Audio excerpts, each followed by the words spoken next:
refinement plan. Thank you for coming together tonight and having us here. My name is Rich Catlin. I represent Reese Associates, the civil engineer for the project. I'm Dick Anderson, City Council. Susan. Oh, I'm sorry. Let's skip that. Deborah Nicholson. Oh, yeah, and our guest on the screen. Senior planner. Oh, and Lawrence Kamar is joining us from Germany on GoToMeeting.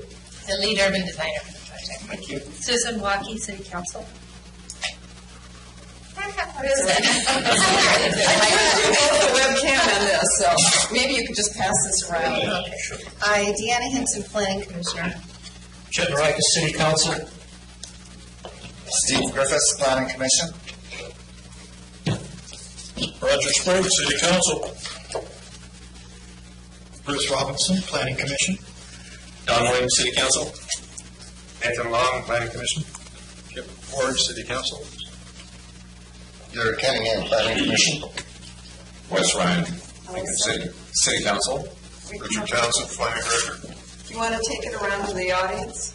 Allison's here ready. Allison Robertson, Lincoln City Urban Renewal. Mr. Rice, Lincoln City Visitors and Convention Bureau. Richard Appicello, City Director. Michael Bradley, Paul Grant, Citizen.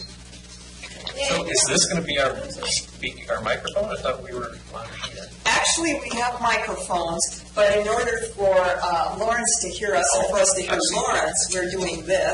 And I'm also holding up a webcam so he can see you, as you can all see him on the screen. So, And then just before we begin, in case you weren't here and got the message from Bill, we have these new speakers or microphones here. They pick up everything, and apparently if two people speak at once, it will blend them together and be unintelligible. So we really have to kind of just wait our turns here. So with that. okay, thank you, Mayor. I'm just going to make a couple comments before I turn it over to our consultants. I was going to introduce people, but we've already passed that point. So I just want to tell you that I'm really excited about our meeting this evening and what we have to present.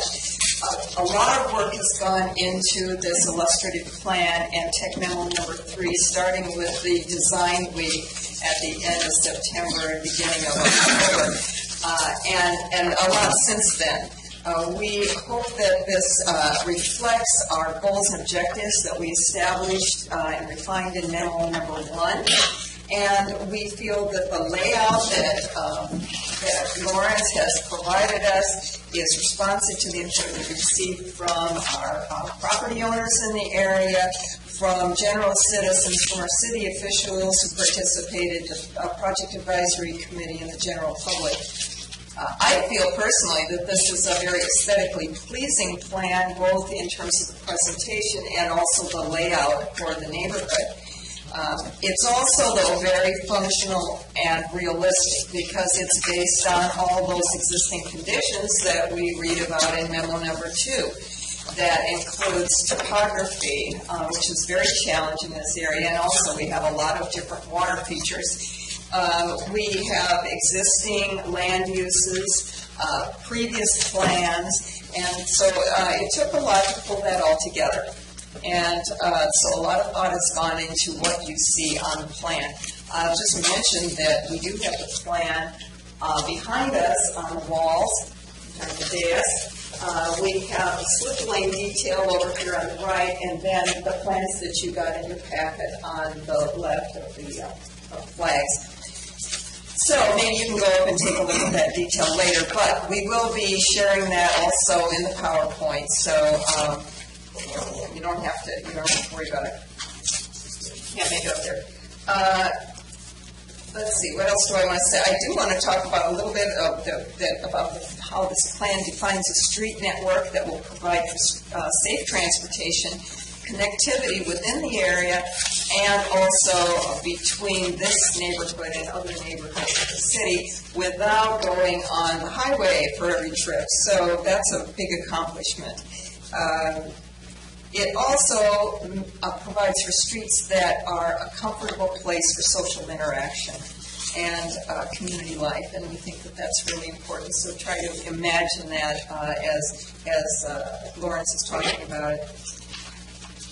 The plan shows mixed-use centers that offer a lot of flexibility in terms of the kinds of uses. With the mixed-use envisioned here, it might include light industrial, things like light assembly, maybe a guitar maker, or someone who is a clothier, or something like that. That is not necessarily retail, but could be. Some of it could be retail and serve the neighborhood. It also, though, could include housing and affordable housing, and we talked a lot about that. Lawrence will explain what he's thinking and show us some housing types again. But it also shows flexibility in that we could have land in this area that provides for new public facilities if we decide we need them and are able to provide them. Those might include a new school or a Boys and Girls Club or sports fields or other kinds of recreation facilities. I do just want to mention and stress, I think maybe I've already said it, that this is a plan for over the decades, and it is a long-range plan. How quickly development occurs in the coming decades depends on the city's actions. For instance, annexation of half of the area is even within the city at this time. And also our zoning of the area and other kinds of regulations we have. Of course, development depends on the desire of the property owners and market demand.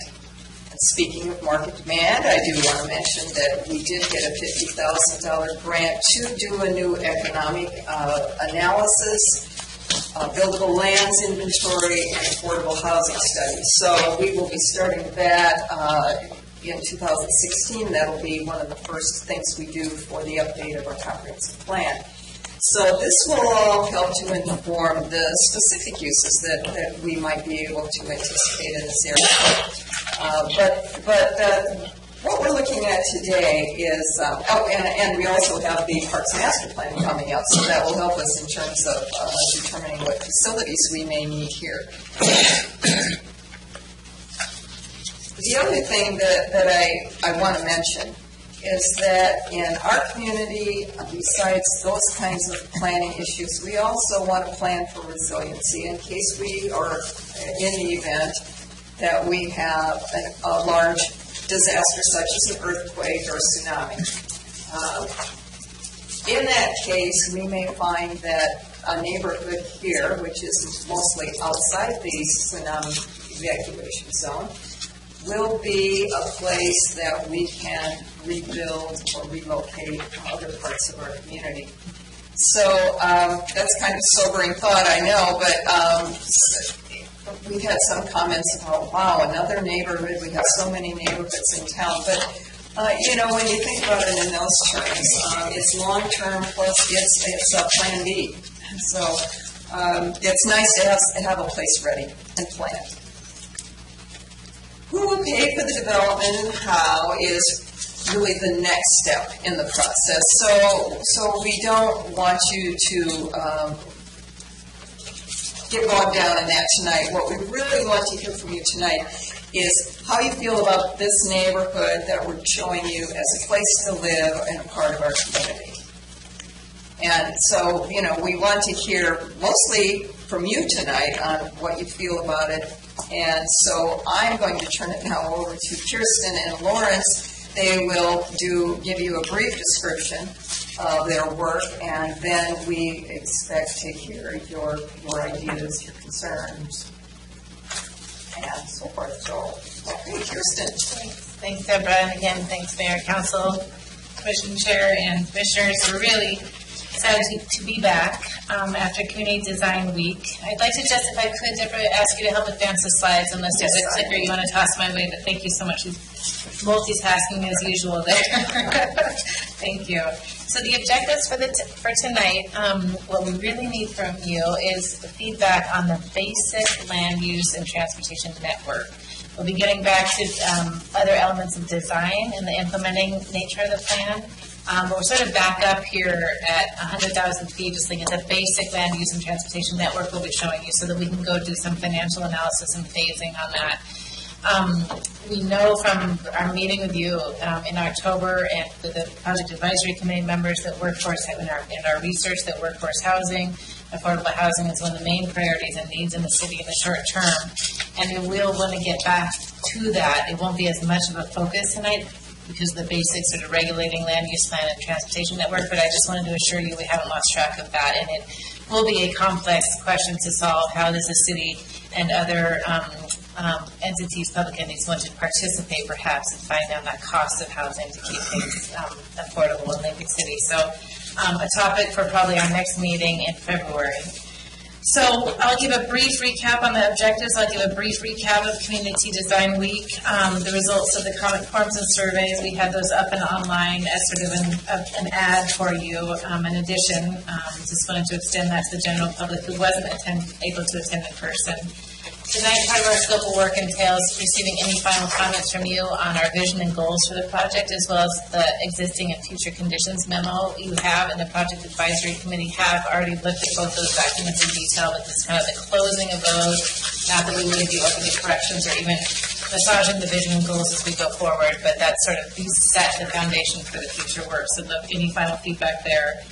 And then really the bulk of tonight will be focusing on this technical memo through the draft land use and transportation elements that would then take into the phasing and implementation, the funding and implementation tasks. So if you wouldn't mind going one more further on that slide, then here we are tonight in December review, and then we'll be back in February on that task 5, the implementation measures. So we are definitely moving right along in the study process, and appreciate and need your guidance, continued guidance. So on Community Design Week, Deborah, if you don't mind just advancing that, as Deborah was sort of mentioning, we considered also a raging success. We had great feedback from property owners and participation from property owners in the study area, considering there's several large property owners in the study area. So you'll notice great detail in the plan. So we've mentioned before, but the benefit of having Lawrence as your urban designer on this project is that he is an architect, so worked both at the lot scale as well as up to the regional. So I feel really great that the value and the detail that you're being provided with actually can be implemented. It's not just big bubbles on a map. We held you might remember, some of you participated, thank you, in a Spanish language focus group at La Roca restaurant right on the strip. We were able to use lease space. I want to thank Ron Rubin for sharing his business storefront with us. I think it's now leased up. It was vacant at the time. And then again, to all the property owners and committee members that came and participated. It was a very intense week of work, and we reported to you midway, and these are the results. So Deborah, if you don't mind just advancing one more, the vision for the study area. It's in your memos. It's in technical memo 1, but the vision and goals, just to mention, this is about trying to build out both sides of 101 and the Nelstat Pearl and associated area with neighborhoods that are well connected, walkable, that it's a pleasant home for year-round residents as well as continuing to be very attractive for tourism. And there's this connectivity with Oregon Coast Community College and Lincoln County Public School in our study area, so that student and travelers are able to walk, bike, and perhaps take transit to those campuses. It's definite, lifelong learning asset in the study area. Online, people also encourage safe routes to school, the walking and the biking connectivity, very, very strong. Trails and parks, very strong, that people wanted to see as part of this planning area. Deborah, if you wouldn't mind just advancing the slide once more on the goals. Again, I just kept this high level for this presentation. The full detail is in your packet. The livability and housing goal, that goal relates to providing this workforce housing. Also, the housing types online pulled very well. People didn't think that we were missing any. So from Lawrence's presentation, you've seen it's also online, but very detailed of single-family residential, duplex, townhomes, the whole suite of housing types that we'll be recommending for the study area and the implementation strategies. lifelong learning, the recreation and health, again, plaza, art, fun. We had youth participants in Community Design Week. We met with students at the high school. I want to thank the high school for hosting that forum. There was, I think, about 40 students. Deborah went to that one. But really, students and young people see this as a place for fun, a place for community. Are there places to learn in this new Nelson Gap area? One of the students mentioned that they want to be able to go up to a monument and learn something about the study area long term. So they really get very detailed about wanting places that are interactive for just community life in this new area. So it's very, very informative. On the economy, we know that this is a question that will remain pending through the course of your economic opportunity analysis. So we're not going to get down to what types of business. You've had some gap analysis done in the city. But obviously a very strong goal here to keep employment strong, job opportunity strong, and we have the only employment land in the city, in this study area as well, so we treat it very seriously. Transportation choice and connectivity, again, still very strong, recognizing the heritage and diversity of Lincoln City and being open to that. No changes there. And then the ecology and natural resources are an obvious base from which we like to build on this plan. Did any council or commissioners have any changes that you wanted to see to that technical memo 1 on the vision and goals at this time? And if not, you'd be welcome to give any to Deb through next week if you, again, those don't close finally, but any guidance is fine and we appreciate it. So just want to encourage you to keep a close eye on us so we stay consistent with what you'd like to see in the study area. Kirsten, I forgot to mention that we have other project management team members here. Richard Townsend, the planning director, Lila Bradley, our public works director, Allison Robertson from urban renewal. So we're all available here locally to respond to questions and take your comments. Thank heavens, and we're only able to do this because of their engagement, so thank you. On technical memo 2, the existing and future conditions, one of the things we touched on with you last time was this asset of Baldy Creek, and one of the councils and commissioners asked us to sort of report back a little bit more on what that existing and future condition was. So in the construction of the highway project recently, ODOT had to do some studies and some analysis of the creek's status, and it is classified as a fish-bearing stream with the Oregon Department of Fish and Wildlife. Species that have been seen include adult and juvenile cutthroat trout. You see it on the screen there, Pacific salamander, juvenile lamprey, crayfish. And so therefore, even though it is urban and may seem degraded, we feel that it has a strong potential for ecological and community life in this area, so an asset from which to build. So I just wanted to get back to you on that. That's the only change we made in technical memo 2 coming out of Community Design Week. Did anyone have any other changes or recommendations to that one? Again, not the main focus of our meeting, but if you have any other corrections to that, then we'll introduce that first earlier in the fall. Please let us know. Otherwise, it just will live in the library, but always open for corrections. Okay, well then that is my overview. Sorry to rush, but I do want to get to, I'm going to respect your time and also get to Lawrence. Lawrence is going to give us about a 15-minute overview of the land use and transportation elements. So Lawrence, we do need to keep it quite compressed here. It is 2:30 a.m. in Berlin where Lawrence is. So, Lawrence, again, thank you for being up in the middle of the night. His wife is on sabbatical. They're teaching and doing research. So we're happy that he can participate from remote. So Lawrence, over to you, please. Whoa, wait a minute. Hang on, Lawrence, we're not hearing you again. Just one moment. Lawrence would not be pleased if I tried to do his show here if he had to listen to me give his 15 minutes, so we hope that won't happen. Here comes Bill to check on the system. So, does anyone have any questions or comments in the meantime? Rebooting here. Lawrence, please, sir. Yeah, Counselor. Kirsten, on your introductory memo, you talk about in the second paragraph, it's important to remember that this is a long-range plan. That's right. Lawrence? Sorry, hold on. Yeah.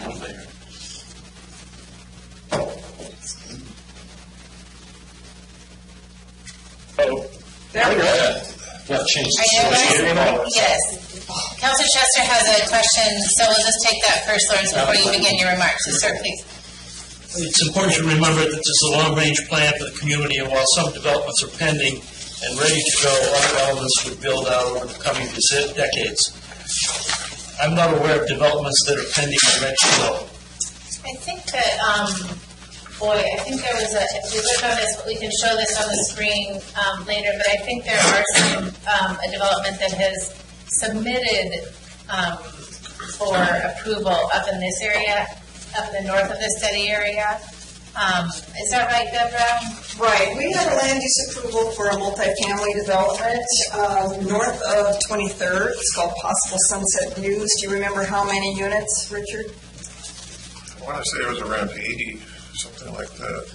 And that was several years ago. I don't think that the current owners intend to develop it themselves. They're looking for someone to purchase it and go ahead with the development.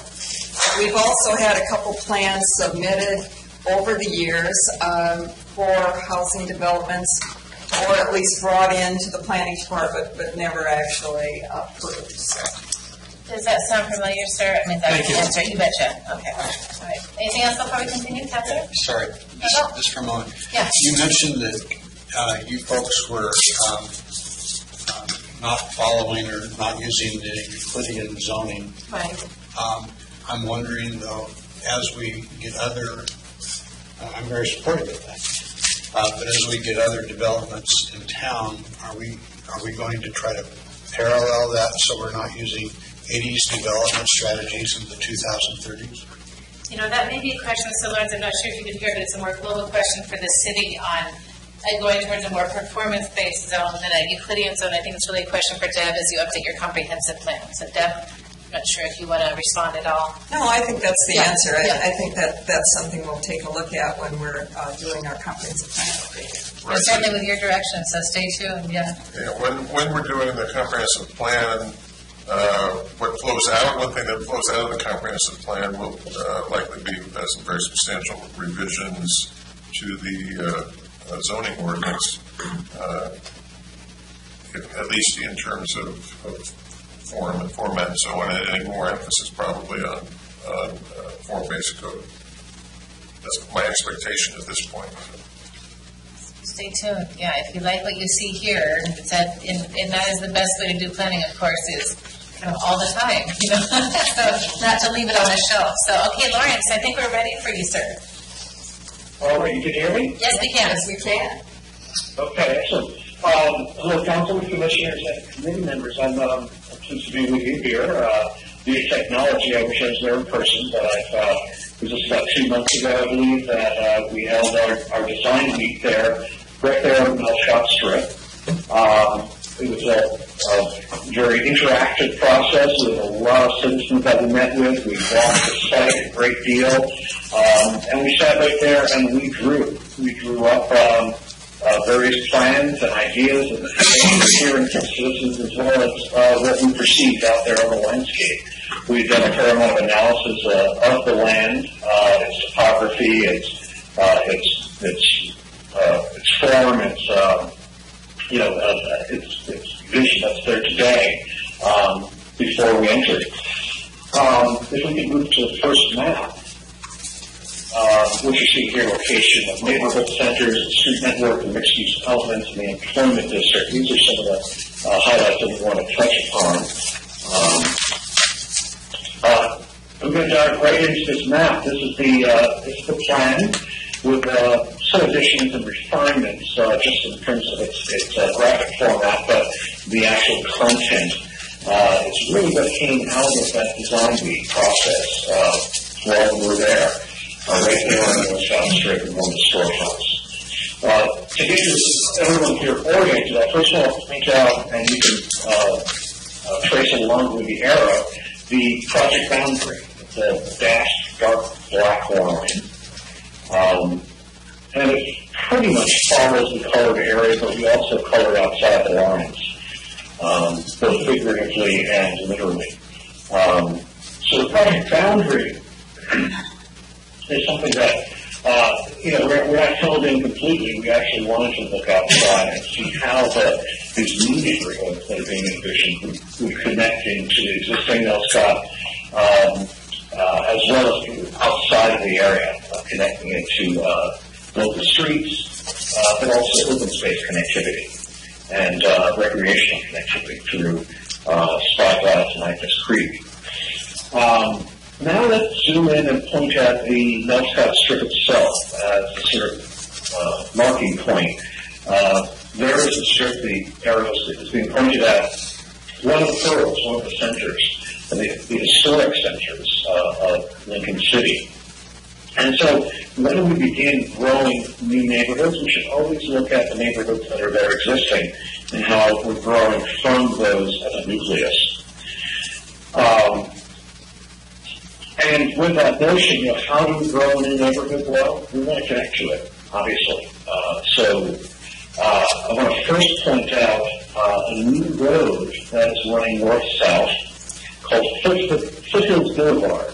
We have adopted that because it would probably rise up above the highway into the foothills of these fairly low hills. There's a lot of topography, and as you can see, there's a lot of green and open space that we have proposed being retained. They're mostly street branches and steep slopes that would, for the most part, be unbuildable. But that Foothills Boulevard becomes a very important concept about how you begin to grow from one neighborhood to the next. So from 32nd Street down at Nelscott, that is, again, a nucleus that now has been, in this past year, has been greatly improved upon. The realignment of 32nd Street into now a four-way intersection with Highway 101 really begins to enhance that, not only from a simple transportation movement standpoint, a much cleaner access both to the east and the west side of the highway into those neighborhoods, but it's also excellent for retail. So when you get a four-way intersection, you call it Main and Main. It's really the classic center of a village, center of a town, and eventually when you do the whole city, like Lincoln City, you have a series of those Main and Main intersections that become kind of the retail nodes. They also have the slip lane. The slip lane at Nelscott is a really unique and ideal condition that's existing there with on-street parking that's effectively on the highway. It's just protected by the slip lane, and the improvements that have been finished just recently, again, are solidifying that slip lane and making it something that's going to be there for in perpetuity. And that project, we believe, greatly enhanced the retail potential there already. So with that nucleus, we build off of Foothills Boulevard, moving north now. And so we have a parallel street to the highway suddenly. And that has a profound effect on both the function of the highway, but also for locals. It gives locals, people that really know their way around town, an understanding that I don't have to take every single trip on the highway, but I can also connect further north. We notice in northern end of the study area, we now are showing 1, 2, 3, 4, 5, 6, roughly 6 new local connections into the existing street network that's north of the study area. Whether all 6 of those little local streets connect in is to be determined in the future. But even if we get 1 or 2 or 3 of those, it would be a great improvement. Because what that would provide is a way to move through these new neighborhoods all the way to Devils Lake Road, and then head out east and eventually north to 26. You can virtually bypass much of the highway. But I don't want to use that word bypass in the conventional sense of a big road that a lot of people are flowing off of almost. 101 still remains really your main street, your central spine. And this is more intended to be a slow-moving, local neighborhood connector. And when we say, drill down all the way to what the actual size of the road would be, we're talking only 2 lanes that travel, 1 in each direction. No center turn lanes. Let's see if we can manage to actually design this road so it functions properly at a slower speed. Also on-street parking, parallel parking, and then lines of street trees, and then sidewalks, and then the fronts of houses, and buildings, and in some cases shops at a couple of places. So the Meadowing connection that could go north with that new Foothills Boulevard and eventually make its way to Devil's Lake Road. But we also have ways to go down south,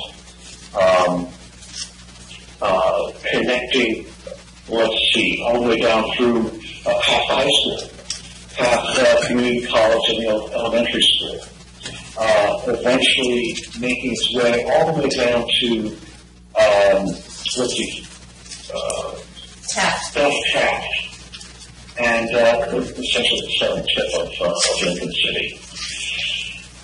Again, meandering its way through. And I want to liken this to the street that's on the west side today. At the west side of our highway, just up north of Olympia Beach, locals know this way through Coast Avenue. And they know how to find their way through. It's not the kind of place that people that are moving through town one-on-one will necessarily use. Now let's look at the open space network. So there's a lot of green you're seeing on the map. Agnes Creek to the northwest now has an opportunity to make its way down to the highway and across the highway along Baldy Creek, which is running for a certain distance here, just up against the parallel edge of the highway, and then making its way through where the arrow is into the Skybluff open space. So we now have a tremendous trail system that connects from one side of the highway to the next, all the way from Head to Bay. The old Head to Bay connection now will have one major new step. Eventually, that can make its way all the way down to Square Creek Road. So there's a tremendous network that we can establish with this new connection. Next, I'd like to point out a pretty profound new idea called what we're calling Baldy Creek Boulevard. Much like the Nelscott Strip, slip lane, where you have one lane of parking, we also are proposing here a new slip lane on the east side of the highway, just on the other side of Baldy Creek. And we'll show you some details about this in future slides here.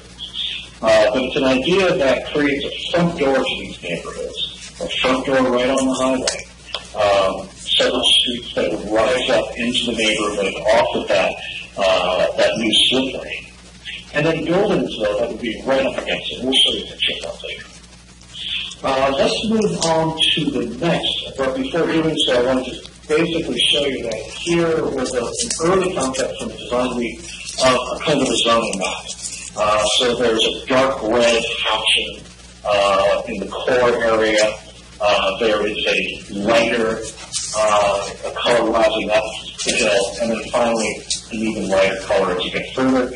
And then off to the far east is the industrial zone that we're now referring to as an innovation district. So it's not, when we say industry, it's not conventional industry, heavy industry, but it's a place that new business can arrive into Lincoln City. Anything before we move on, Kirsten, that we should touch upon further? Lawrence, you know me well, so thanks for the opportunity. I would just mention that some of the open spaces that we're showing adjacent to some of the existing Nelstead and other areas follow creeks or tributaries, and so they're not meant to be a dedicated, park per se, but it's just showing the natural features as a potential constraint, and notwithstanding any, or not to infringe upon any existing zoning rights that exist today. So just so everyone's aware of that, we're also, very respectful of existing zoning. Okay. Go. So next slide, yep. So this is a diagram following that previous illustrative plan, just to get it sort of solidified into a more formalized map that has different kinds of zones. These are zones that are more speaking about form-based coding, not that different from our conventional Euclidean zoning. It's just a slate change in emphasis. So instead of just speaking about segregation, separation of different kinds of uses like retail over here, large farmland housing here, apartments there, that each of these zones, and the names of the zones that we're referring to here, first are in the dark red hatching, vertical and horizontal mixed use.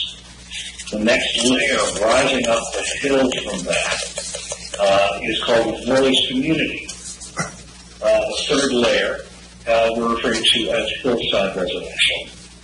And then the employment zone further to the east. And then really the first zone I should have mentioned is actually the existing retail. So down in Nelscott, that is primarily the existing retail zoning that's along the main highway and centered on now the new crossroads of 22nd. But also further to the north, there's also existing commercial zoning. Let's focus more on the vertical horizontal mixed-use zone now. We're not suggesting by any means that all of that would be commercial. In fact, it would probably be a very small, localized node that would be a concentrated point of two sides of a street. It might be only one street. It might be an opportunity to bring in some sort of an anchor. But primarily we're speaking about a main street. Street parking, sidewalks, street trees, sidewalk, and shops that are right up to the street. Vertical mixed use, of course, means that there could be apartments, there could be housing up above, or it might be offices up above. Horizontal mixed use means that you can have a shop, and right next to it can be a residential building. And those are two different types that easily mix in with one another.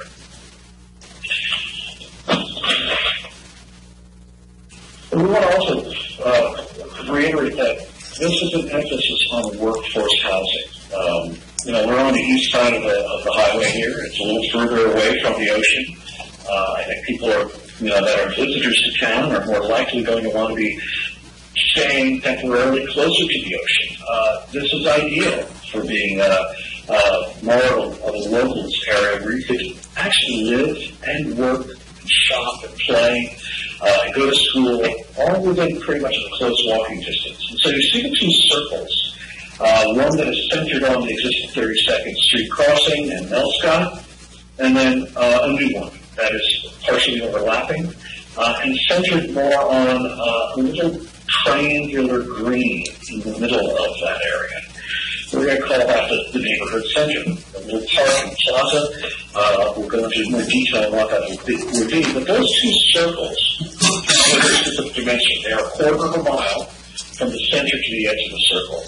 And we generally like to say that a quarter of a mile is about the distance that it takes the average person to walk in 5 minutes. So 5 minutes from center to edge of each of those circles, or 10 minutes all the way across, or roughly 20 minutes from the edge of one circle all the way through to the edge of the second circle. And of course that changes as you go up and down hills versus being on a flat ground. But we like to say that if people are within a 5-minute walk, maximum 10-minute walk of a destination, place where from where they live to where they might work, or where they might want to go shopping, or go to school, or go to a park. But so generally tend to take that walk or do a bicycle ride. And when it gets much further than that, we generally start to tend to see people hopping in their car. So this is one of the fundamentals that within a 5-minute walk we keep these activities in a close tight base. Lawrence, I just wanted to let you know, please, that we should probably wrap up in about 5 minutes of the presentation. Okay. Well, let's move on to the next slide then.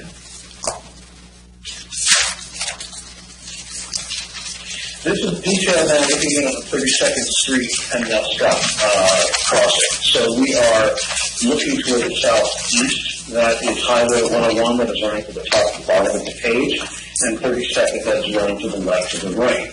The Nelscott Strip is on the right-hand side. You can see Holy Creek off to the right as well. Just off of the page here, you're not seeing the existing the Eagles, the existing old historic building. The Eagles Lodge. the Eagles Lodge. So what you're seeing here is a combination of existing and new proposed buildings. The primary takeaway here is that in addition to the slip lane being a great retail frontage onto the highway, the primary new mixed-use retail frontage should now be on 32nd Street, because you can get on-street parking right on those streets, and we would propose that on-street parking be brought right up close to the intersections. And you hop out of your car, you're right to the front doors of shops. With additional parking in the backs of those buildings. If you can't find a space right on the street, you drive around into the back of the lot.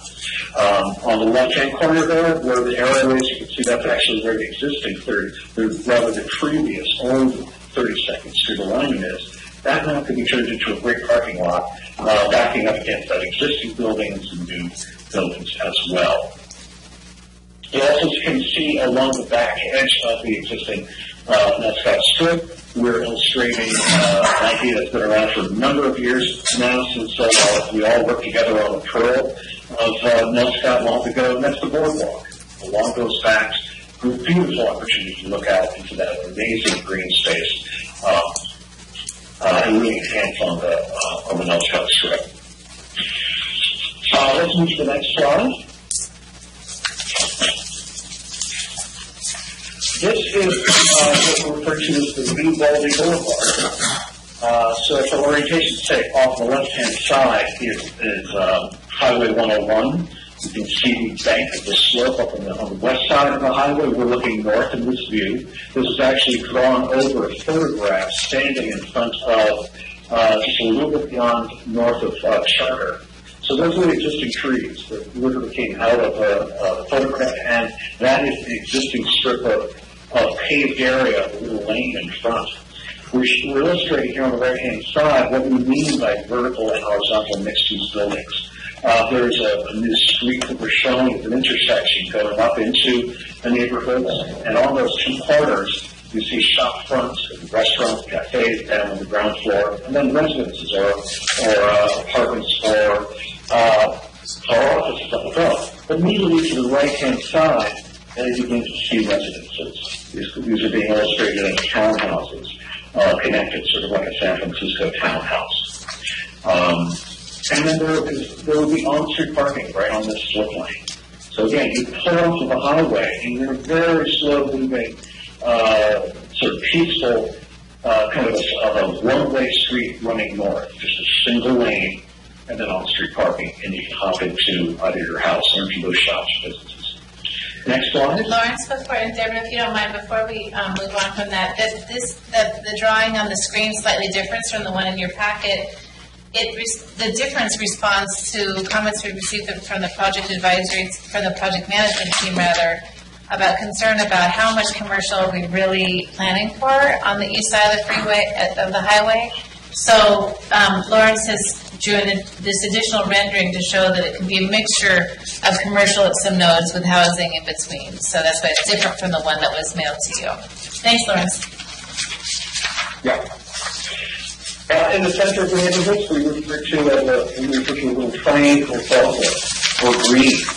And this is what we mean by it. A couple of photographs here are actually from Olivia Beach, and we're speaking of a similar kind of green. We might be preserving a little patch of existing trees, but opening up an area as an open play field. It's a civic gathering place. This would be a great place, as Deb was mentioning, a Boys and Girls Club. Any kind of civic function that you all might be looking for a location for would be ideal to sit beside or within this kind of a park or plaza. It's the center of and on the heart of the neighborhood. Next slide.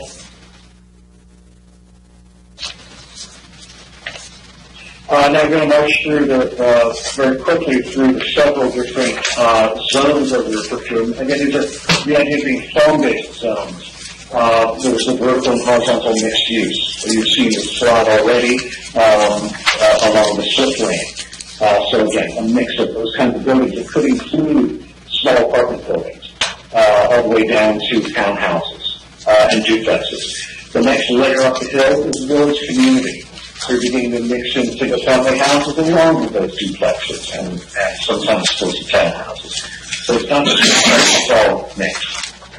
Next slide. And then rising up higher in the hill, the lots get a little bit larger. We go primarily now into detached houses, or there might be some duplexes that are mixed in with them. But there's a little bit more gruff to them, and a little bit more rural. So that's what we refer to as an urban to rural transition, rising up the hill. Next. And then once again, most important, an employment district. We have this great opportunity of an employment district out to the east in that property, but also along the highway and the entrance into that employment district on 23rd. And this is what some of the buildings there could look like. Next. Next slide. And then a quick overview of the street network. You've been able to study this in the packet, of course, so we'll go into great detail about it. You're seeing a lot of streets here. Somebody commented in our last presentation that there seems to be a lot of streets concentrated in the middle. What you're also seeing beyond just regular streets are the alleyways in the middle of the blocks. So you're seeing there a 20-foot alleyway right of way, 100-foot deep blocks, and then a combination of different types of streets. You can also see the Foothills Boulevard in more of the pink color. You can also see the split lane right up against Highway 101. So there's a hierarchy of streets. But the important thing to remember about all the streets is, again, that they are slow moving, pedestrian oriented. We would recommend that we would hope that they need not be any larger than just 2 lanes, one lane in each direction, and on-street parking on every street. There's no need not to make streets that don't have on-street parking. They're an easy way to park a car. Next slide.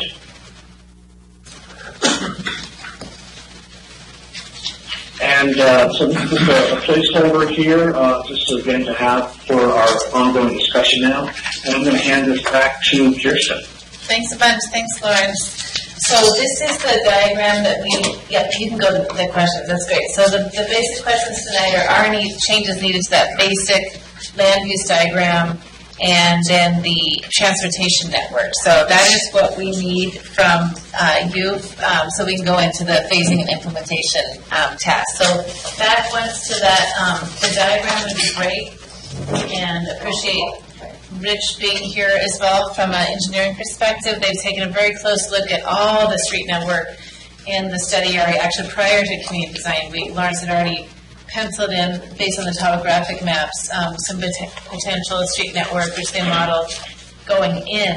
And then coming out, just this last week, Reese and Associates kindly took a very close look at the Baldy Creek slip lane to make sure that we weren't presenting anything that was not feasible from an engineering perspective. So there are some slight changes that we'd recommend making based on that analysis, but I would just like to open it this time for any questions or comments you have on the basic diagram. Please, yeah, we have a couple. So start with Councilor, please, and then Commissioner Griffith. It isn't conceivable to me that the connectivity to the north is going to be that simple, taking in the fact that so much of that land out there is forest land, number one, and it would require a large annexation in order to make that work. So how do you contemplate that taking place? That is a long-term move. So I would defer to the city. When you do your employment lands analysis as well, you might want to look at where the flat areas are really, and you know as well as I do, those between the existing neighborhoods up north and our study area are very deep ravines. So that is not a light move there by any stretch of the imagination. And then also Lawrence mentioned the potential impacts to existing neighborhoods there. So it's a long range planning move to establish a through connectivity, but not easy by any means. So it's not within the purview. We won't be doing cost estimates on that in this plan. It's more lines on the map potentially going forward, unless subject to your direction. So is that okay? Answer, Richard. Anything else further about those? No. Okay, great. Jason, would you want to at this time with that question dropping the point that there is that 40-acre parcel in green. Right. That we've not mentioned. That actually is mostly clear cut at this point. And while the upper northwest third of that 40 acres is somewhat steeply sloped, the bottom half to 2/3 of it is actually relatively level. We would like to suggest that perhaps that 40 acres be brought into the urban growth boundary. It could have quite a bit of benefit. We've noticed that a lot of the area that is zoned for light industrial and employment on the east, we've actually shown some residential in a portion of it, and then that area, as well as the bottom, I think it's 20 acres or so, it's still forested and quite heavily sloped. May not be as appropriate and easy to build out for employment.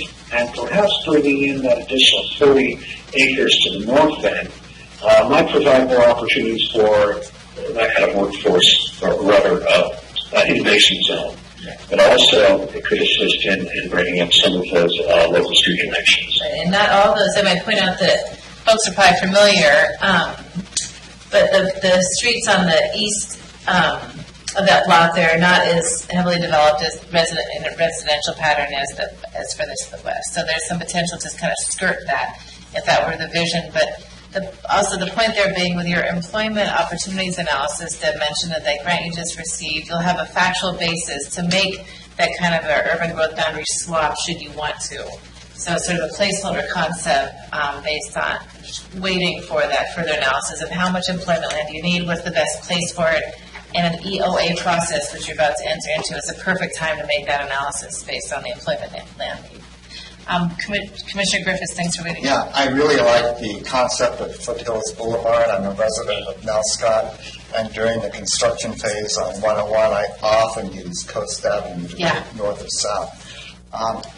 I also like the concept of slip lane. I've seen that used in an area where I used to live before I retired, and I think that would add a lot of value to the Nelscott neighborhood. I do have one question, and you do have a street that you label as the connector street that goes from west to east, and it appears, a section of it appears to go through the Agnes Creek open space. And my question is that an allowable use in an open space zone? Are you down? I think he's down. He might be down. That's it right there. Yeah. Okay. Isn't this it? Yes, that section there. Yeah. Okay. Our open space zone does not allow for uses other than passive recreation and footpaths. So, that is an issue. And I know that Lawrence can tell you why he suggested this. There are a couple different reasons. So why don't I let you do that? And then, but yeah, right now our zoning protects our open spaces from any uses other than passive recreation. Good point. Yes, that idea of making that connection and looping into that triangular property that's very pretty significant hill, or rather bluff above the highway. It came out of a walk that myself, Rich Kathman, several other folks, and gentleman, I forget his last name, but Ian was representing that day. He had come into our meeting, Agnes Creek and the open space group, and with that discussion, we noted that there are only a couple of places where one could possibly consider bringing a street up onto that higher bluff, and that there could be a combined one hand holding the other by connecting those two properties. The idea, for the sake of Agnes Creek, could be that it could actually be a front door. It could be, I believe he said it was the only opportunity of actually having a front door right on Highway 101, where you could pull off of the highway. There could be a small, very limited parking of a part of that lane and provide a trailhead. And doing so, it could rise up and make its way into that triangular parcel as well, which also seemed to have had a drainage on its southwestern edge that could also reconnect back down to the highway. In combining that, we also saw the opportunity for perhaps a trail coming through that property as well and making its way down to the highway at that southern tip, and then eventually all the way south across the highway onto the Boulder Creek zipline, then into the Spyglass open space itself. So it looked as if it could be a kind of helpful alliance, if you will.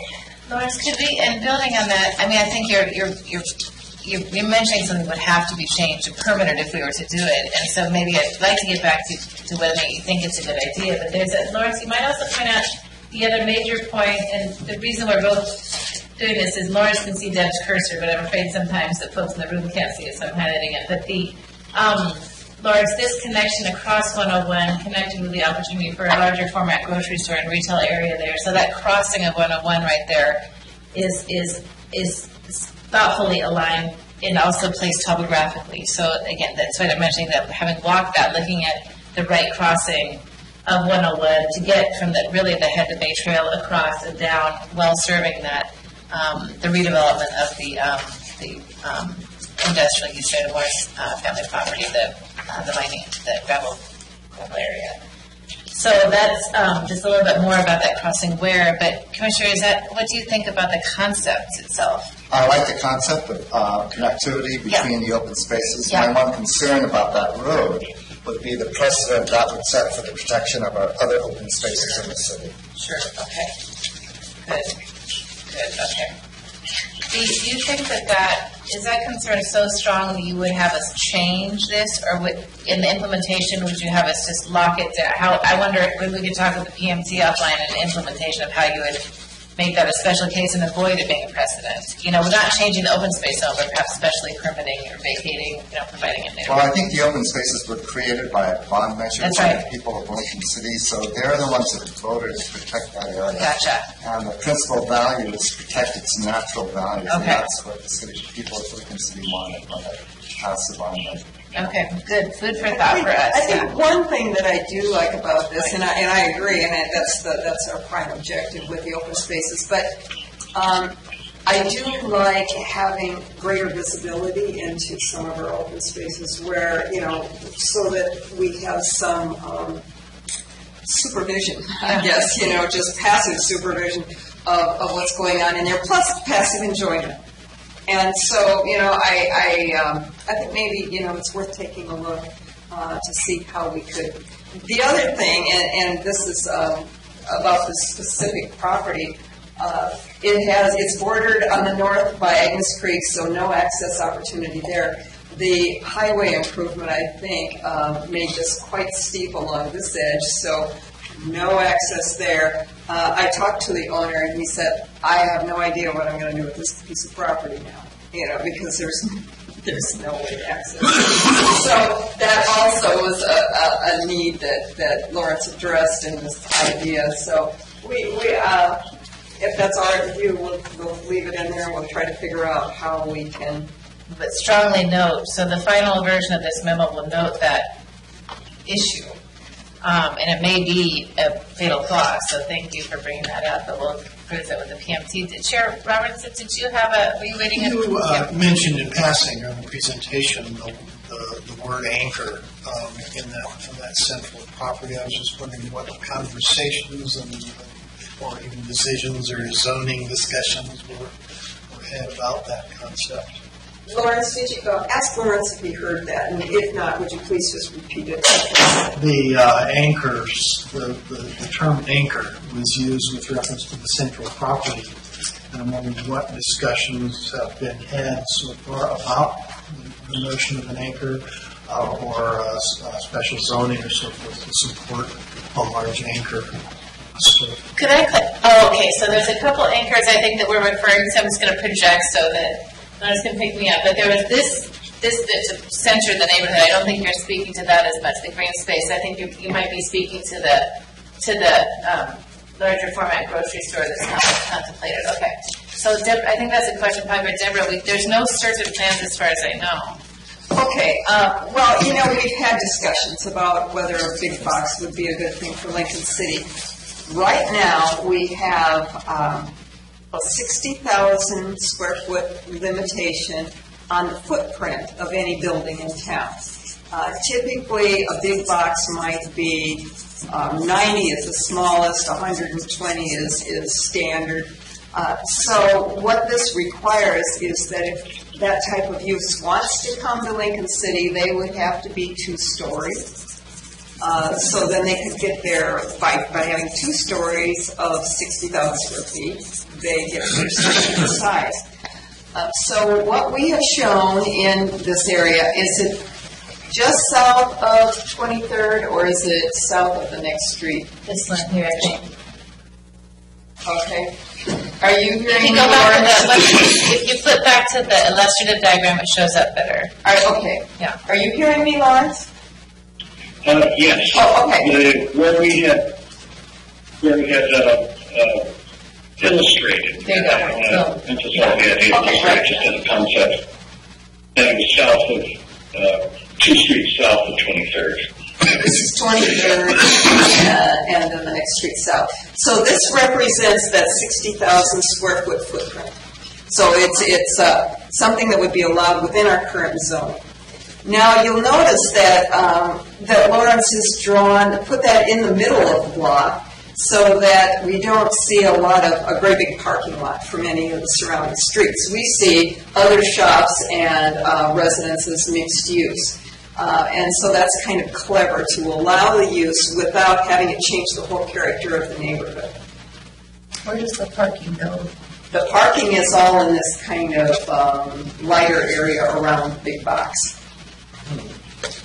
There's a potential for some minor buildings out here that create a street front, but also you're entering the grocery complex through signage and familiar. It's not really clear where the entrance is, but that's something that the city can work with a developer on. And actually, I believe the existing 23rd actually comes out here. Lawrence had actually split 23rd coming out here, so this is actually a new alignment to align across and over to that entrance to Agnes Creek we were just talking about. So that's actually a new, the road's existing from what's existing today. Anyone else, please? Yeah, Kathy. Is that right, Lawrence? Did we represent you correctly?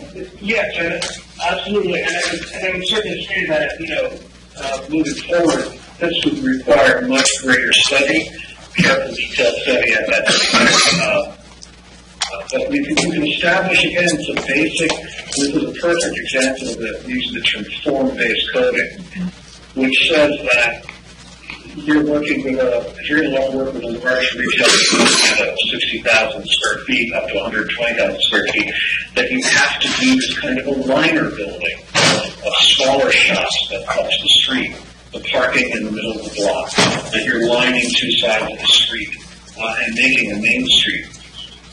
That's not a conventional shopping center format. So it's not doing business as usual. And that does require greater a little bit of hand-holding and greater level of careful detail planning of that property. Good. So we had Councilors and Commissioners, please forgive me, but could you point your name tags towards me? I apologize. Thank you, Councilor Ward. You think you'd be better at names of the business I'm in. My apologies. So, Councilor, I know you're waiting, and then I think Commissioner Long also had a comment, and then Commissioner Hinton. Thank you. I've got a Johnny come lately, so bear with me. Okay. You mentioned the educational zone or district. Can you explain any of the mechanics of that? Because I'm fuzzy. No, I think it was the innovation district. So it's basically the new term for creative industries as opposed to heavy industrial.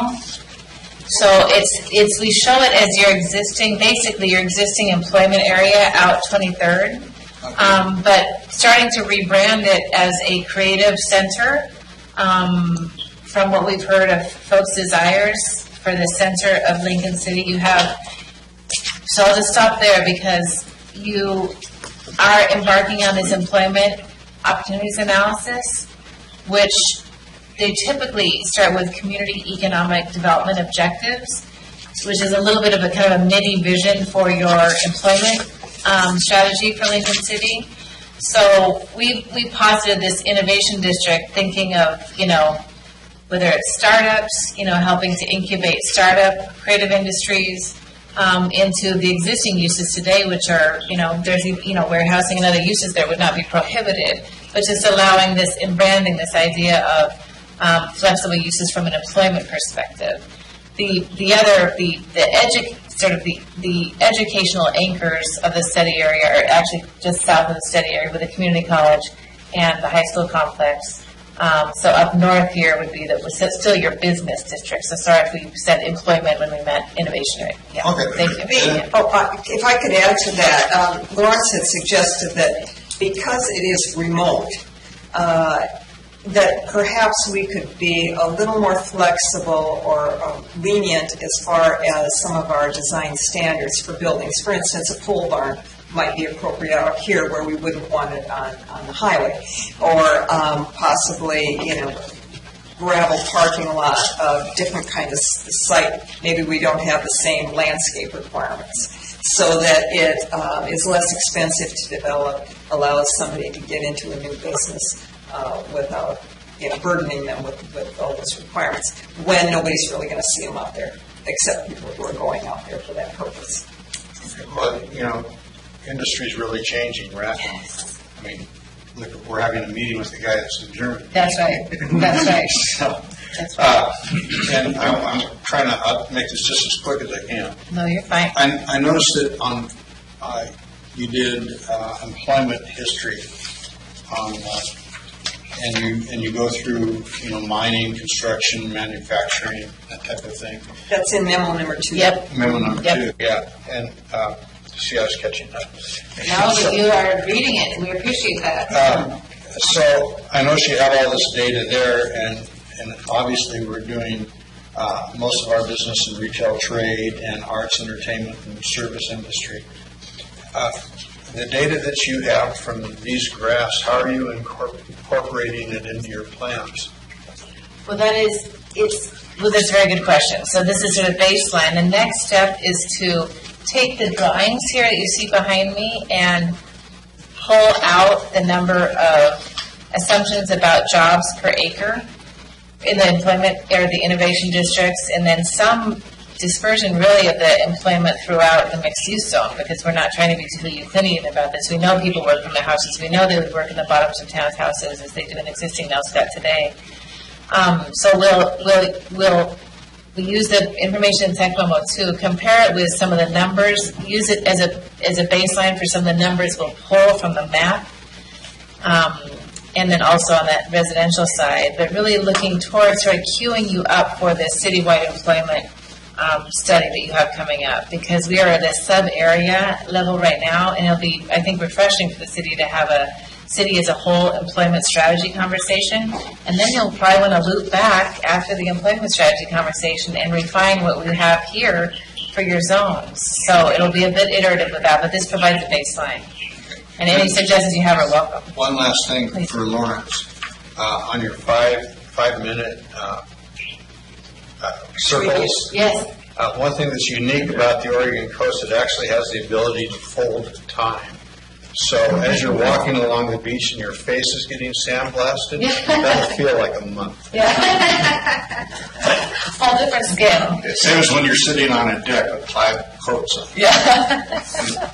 Yeah, I'm done. Thank you. Thanks for being with us so much during Design Week. It was reassuring to have your presence, and also for the 8 a.m. meeting at La Roca. So get special recognition for that. Commissioner Long, did you have some observations or questions? Just had a comment. I like the general concepts, but pretty much what I'm hearing is nothing pretty much about business right now. We really haven't hit the part of affordable housing, right? Or maybe areas of starting to push maybe cluster housing in, different style of housing in there. I haven't heard much about that.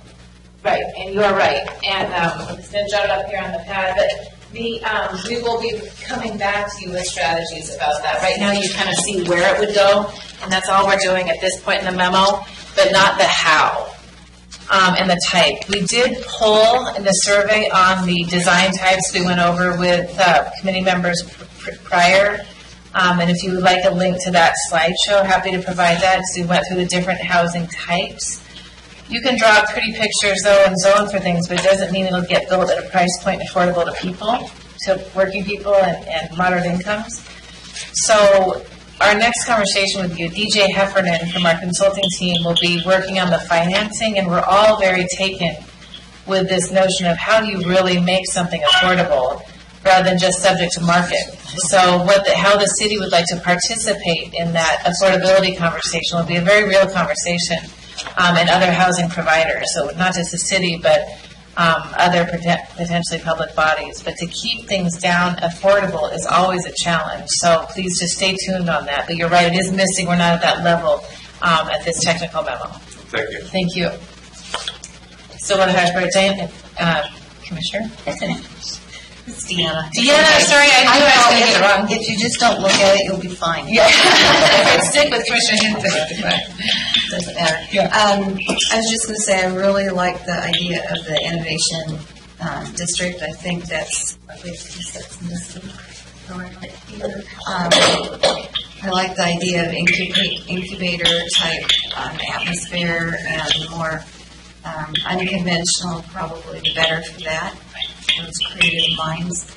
And I also had a question, though, about that, the green square, the plaza, the clear cut area. Oh, up here, yeah. Yeah, and we're just talking about it kind of casually, but however, a good idea because it's of a flatter elevation than the other. And my question just is this, when you all were speaking to all the property owners around there, were they in that group too? Did you speak? No. Well, then I'm a little bit embarrassed. It's like right.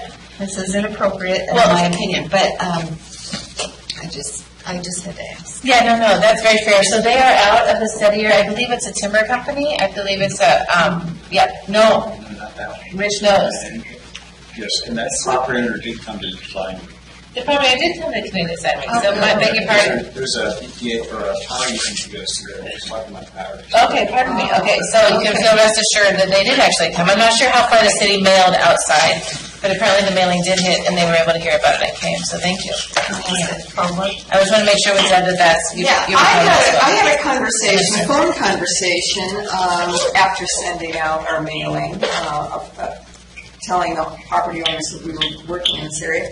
And I believe it was one of these properties right here, and I suspect it was the clear-cut one because they were thinking that they would like to be in the UGB. Now that the timber's all removed from the property, it will be another 4 years or so before they will see any income. On the other hand, if they can be in the city, then it opens up huge opportunities. Thanks. You had a follow-up. Okay. Yeah, my follow-up was just to find out what the discussion was, so Good. I think that's good. Keep it on the table. It's okay. All right. Councilor Chester, please. According to the map and the contour lines, it really doesn't look very flat, that piece of land. Almost nothing is flat in the study area, is it? Yeah. It's flatter than other land that's zoned industrial right now. Yeah. It's flatter than this. Yeah. At least, as Lawrence said, the northwest corner Yeah, at least the is lower not part. so flat, but the southwest or southeast corner is flat. Okay, thank you. Yeah. Okay. Almost. Get it. You probably Kirsten or Kristen. I know I do that. Now, just about the big box stores, I'm jumping to another box there. I thought there was, and I can't remember, but you on the city council probably do remember, I thought there was a study that was just done, or some cursory kind of study just to find out what types of businesses would be good. And that big box was like at the bottom of the list, and maybe you can. Was that the gap analysis, Allison? Yeah. Why don't you come and tell us about that? I think it's the area will be fine. His Bill was telling us between 6 and 9 feet of that were good. Oh, great. So, Okay. Yeah. So Urban Renewal completed their business gap analysis, and It's actually going before the city council at some point in January to have a workshop.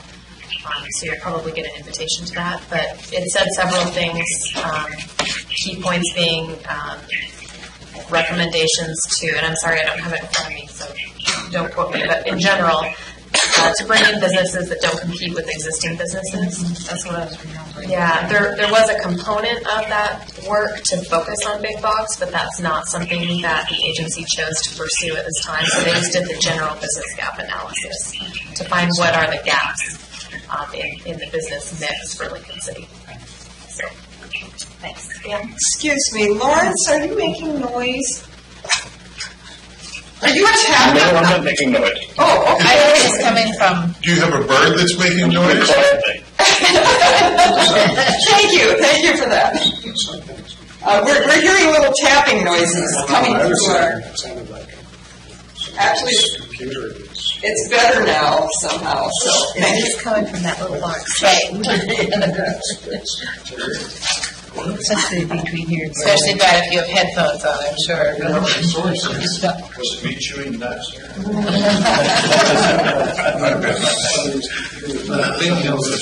Oh, thank you, Councilor, please. Thank you, Mayor.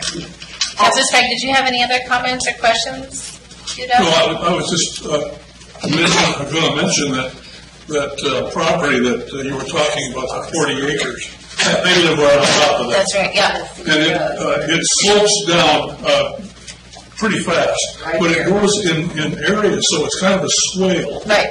And it's owned by a trust.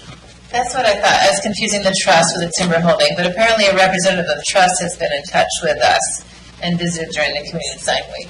It was previously owned by Boise Cascade. They sold it to the trust. Thank you. Okay, thank you. A very dramatic drop off. We've stood up there and appreciated that steep slope many times.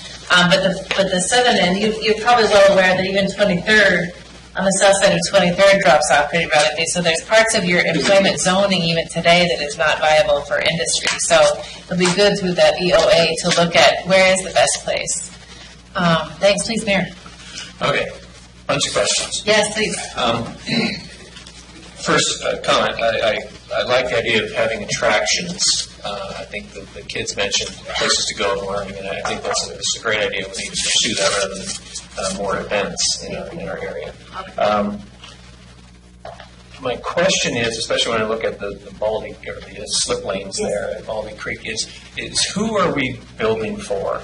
And is that, are we working on building up our population base here, or are we just building more tourist attractions that won't survive because there's not enough people to make it, during the winter?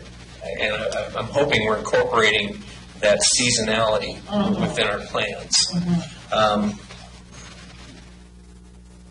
The Baldy Creek slip area too, and when we're talking about the big box, and I don't know why we're focusing just on a grocery store. Is that just a placeholder idea?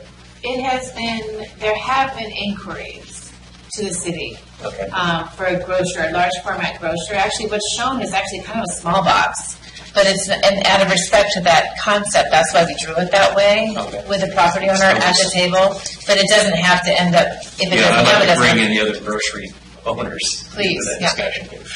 Anyway, one concern we had when we talked about transportation was delivery vehicles. Is there going to be enough room for a semi to pull up if necessary to offload things? And also RV traffic and trailers. If you have landscaping rig and the like, we're losing more and more of that. Nels got lost it all. So I want to make sure that we're not just shoving people further down the road if they're here in an RV. And a curious thing, all the pictures of the homes and the businesses and all that were very nice, but they were also on very sunny days. I just looked at the latest figure, and we're at 122.28 inches of rain on average. Are we designing for that so that if we have west-facing buildings, is there any protection built in for people to walk, or will they say, I'm not going near that building in December because I'll get soaked? Just a thought. I just want to make sure we're considering weather in our designs. Just so you know, that can be like part of the form. for, like on our commercial design standards, we require weather protection structures already, but it can be refined and put in, so you do have those kinds of things that. Okay, I think that'd be important, or it's just going to be a useless cause. And a west-facing building again with these torrential rains, you're going to flood easily. And then I think, let's see, the last question is, what do we do with the existing businesses there? What happens to the antique shop? What happens to Kuning as we develop these? Well, I would keep it just on that last point. And Allison, do you mind just getting that over? Thank you. Thank you so much. So on the last point about existing buildings, so this is it's worth emphasizing and re-emphasizing that this is a long-range developer-driven plan. So, no one has, and certainly the city is not handing out millions and millions of dollars to clear folks out and rebuild and renew. They're not in that business. So existing buildings stay as long as they would like to. If they redevelop, that's where you have the authority to, ask them to redevelop in a certain form or function according to any new design standards you set. But existing buildings prevail, and we respect them, of course, as part of the fabric, absolutely. So that would be my short answer on that one. You brought up several other points. So, and Lawrence, I'm just going to recap them. You might want to take some notes. There might be some you particularly would like to respond to, but attraction rather than events was, I would say, a statement, Mayor, which is good. That some of these you are giving us direction, which is good. So I won't refute any of these, but it's more like just building them into the plan. Your sort of one question on the table is the slip lane and who are we building for? So you do show, and then Tech Memo 2, they show some population projections for Nelstad as a whole. We do find that there is a gap in affordability for existing residents even today. We've heard it anecdotally, and it shows up in the numbers. So this trying to make a vibrant mixed-use district for even, moderate income families is part of the goal here. So that slip lane being horizontal mixed use, which Lawrence introduced me to that concept just about 6 months ago. But you don't have to have always vertical mixed use, which can be quite expensive to build, frankly, but you could have a mix of uses at the end of the block where there might be a commercial, a building or a parcel where commercial is allowed. And then internal to the block, it's residential. That is a concept. You'd have to look at it block by block, and with prevailing, existing vested zoning, you want to be cautious about that, and not bound on existing commercial property. But the idea being that you mix in workforce housing in this design so that it can serve an existing need in your community. Right. So I say that's what I want to see. I want to see a building of our full-time population. Right. That's right. And I don't want to just keep encouraging the summer push. That's right. Right. And I think that's the primary goal of this fund is for the year-round residents. Great. As well as still, of course, on the outward-facing streets, your tourism base, support the tourism base, but not trying to take away from the anchor of existing Nelstad. Right. And I think this fits in nicely too with something I've been talking about for a while is to stop thinking north-south. Right. We need to think east-west as much as possible to ease that congestion and have a few mixed uses in there. So we don't have to hop on the highway to go get some simple groceries. Right. Good. So I just want to make sure before Commissioner Hinton speaks that on the delivery vehicles, Lawrence has had much more experience than I have designing streets for all types of uses. So Lawrence, could you comment on this, both the concern about would delivery vehicles be able to fit, and also separately RV and trailers if needed. So Lawrence? Yes, I mean, in particular, entering in and out of a retail, commercial, or an industrial zone, you want to have streets that are fully sized to be able to accommodate larger vehicles. But of course, even large buses and semis can fit onto a certain level of streets. As long as they're, two-lane streets, they basically can make their way down those. So, but it's also important not to size every street in a neighborhood to be able to take a semi or a larger vehicle. You want to keep streets appropriately sized for slower movement traffic, so that the pedestrian and the cyclist have an equal standing on that street as well. So yes, particularly in the core areas where you're going to have need for service, it's a finer level and grain of design that we can do at this scale. But when you get down into that level, definitely accommodations for larger vehicles will be made. Thank you. Good, okay, good. And Commissioner Hinton, I want to be, are we right up against 7? Did that just happen? Okay, pardon me. So we are looking at running up against our time. We haven't heard from every counselor and commissioner, so if you haven't given us any feedback, we'd love to hear from you. I would ask particularly Counselor Ryan and also Counselor Walke to give us your direction if you are, do you have any adjustments you'd like us to make? But Diana, please. Deanna. I'm sorry. Thank you. Thank you. I just wanted to, just real quick things I want to say. I really like that slip street. I think that's already, it's been beneficial on the other side of the highway. I think it'll be great on the east side and very attractive. And I think people will just put their noses down to see what's there.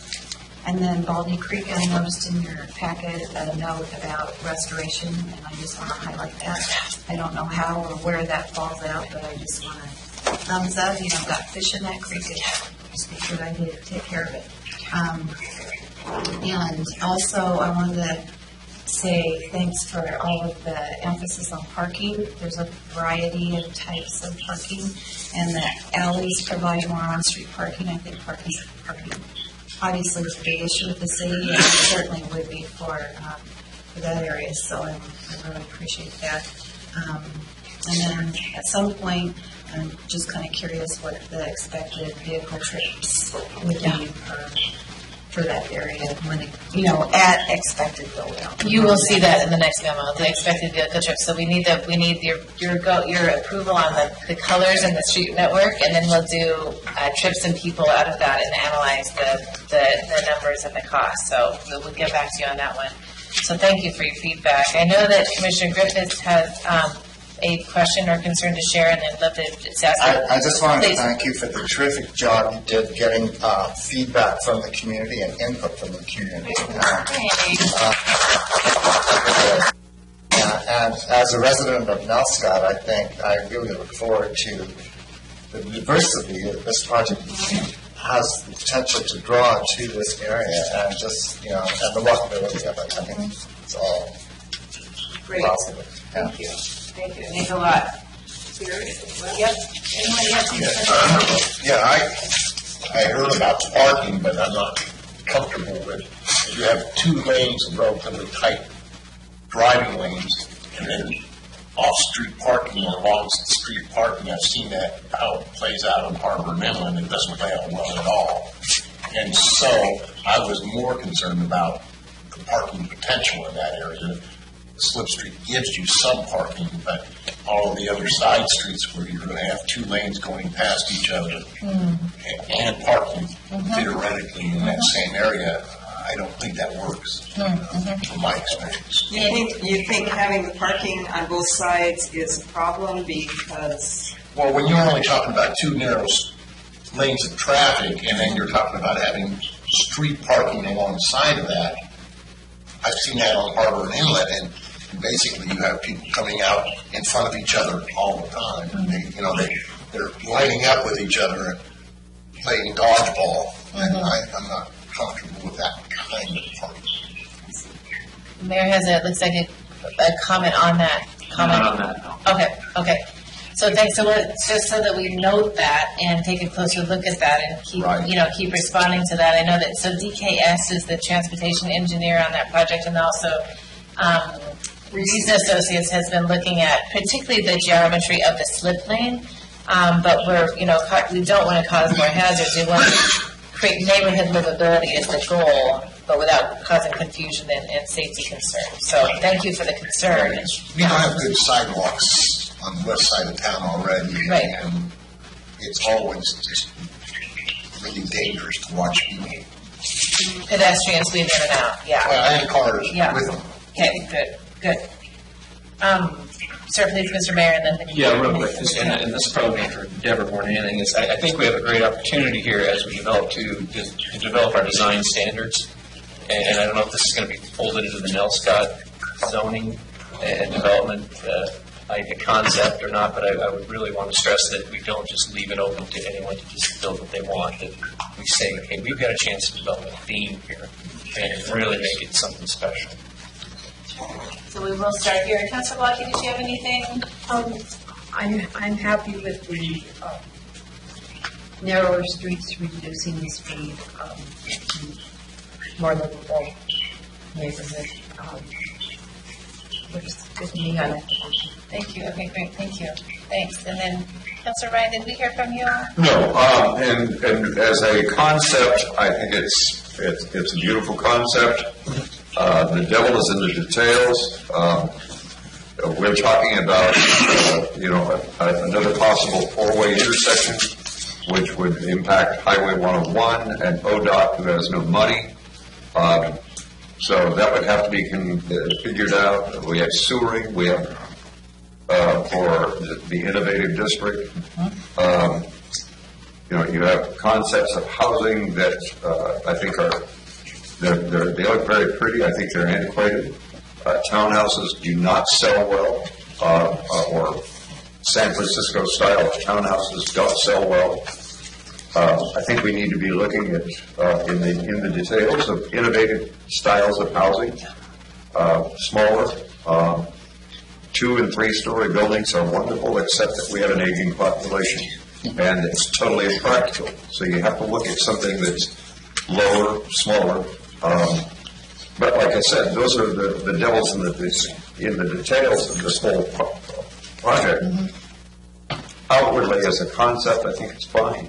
But when we get into the gritties and the nitties, that's where it's going to really get tricky. Sure. And any discussion of the area where the gravel pit is now, of any future development there, has to include opening up Baldy Creek and recreating a natural stream. If we don't do it, then shame on us, because we're doing all this other work on Baldy Creek. If we don't do that, then what do we do?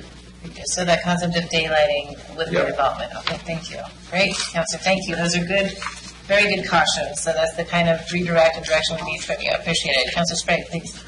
Have you solved the crossing of Highway 101 on the Head to Bay Trail from Agnes Creek over to the east side? How do you plan to do that? We just have a proposal here, and Rich has been just patient and quiet. I don't know, Rich, if you have anything you'd like to add on the response to that crossing there, but I know you were out walking with us. Would you like to respond to that? And it's the top button there. So when we were out for our walk, Deb pointed out that a newly built trail comes down the hill and ends somewhere right in here. And Lawrence and I looked up and down the new highway improvement and saw just one protected crossing, and it's down here south of where the creek is under the highway. I'm not seeing where you're pointing at all. Here we go. Yep. Oh, okay. Thank you. So the question is, how do you get, I'll just say this. Sure. Yeah. How do you get from this point to this point, with this being the only crossing at present? It's actually a little further north.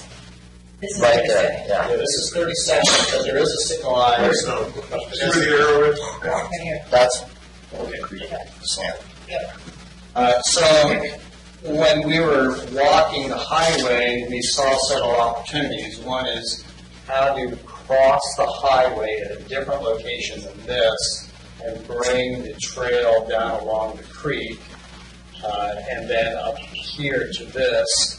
And then, as Deb mentioned, how do you bring attention to the open space, possibly by creating a parking area right here where vehicles can pull off and people can then hike the system from there. So that opened the whole notion that we talked to the ODOT representative of creating a new intersection here, possibly replacing this one or being the primary intersection, and this is a secondary one. And so he talked about the four-corner intersection, and that would be a better protected pedestrian crossing, and it brings people down and then across the highway and then take advantage of the aesthetics of the creek and then to this open space. So that's how that discussion evolved.